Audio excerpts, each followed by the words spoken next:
प्रणाम करे छी। अहाँ सब देख रहे छी सगी बहन मैथिली चैनल। हमार नाम भेल ज्योति और हमार नाम भेल रोशनी। और दीदी लोग अहाँ सबके हम सुना रहल छी एकटा झूमर। और अहाँ सब हमार चैनल पर कंटा बनल रहब और कंटा लाइक सब्सक्राइब जरूर करब और कमेंट में अहाँ सब जरूर बताएब।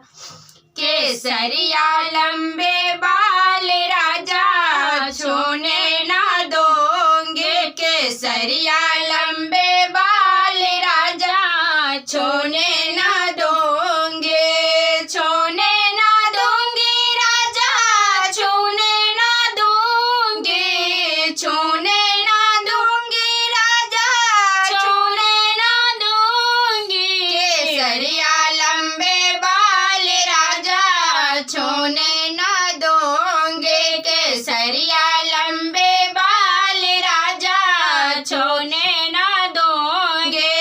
पालंग पे पालंग राजा सोने ना दोगे, सेजिया पे सेजिया राजा सोने ना दोगे, पालंग के नजदीक राजा जाने ना दोगे, पालंग के नजदीक राजा जाने ना दोगे, केसरिया लंबे बाल राजा छोड़ने ना दोगे, केसरिया लंबे बाल राजा छोड़ने ना दोगे। खाना पे खाना राजा खाने ना दोगे, खाना पे खाना राजा खाने ना दोगे, होटल के नजदीक राजा जाने ना दोगे, होटल के नजदीक राजा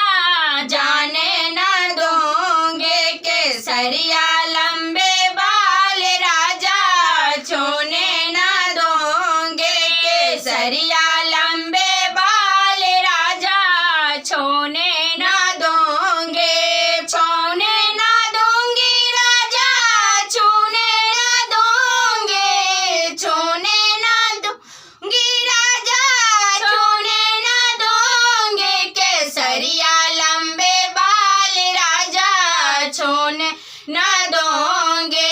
पानी पे पानी राजा पीने ना दोगे, पानी पे पानी राजा पीने ना दोगे, टंकी के नजदीक राजा जाने ना दोगे, टंकी के नजदीक राजा जाने ना दोगे, केसरिया लंबे बाल राजा छोड़ने ना दोगे, केसरिया लंबे बाल राजा छोड़ने ना दोगे।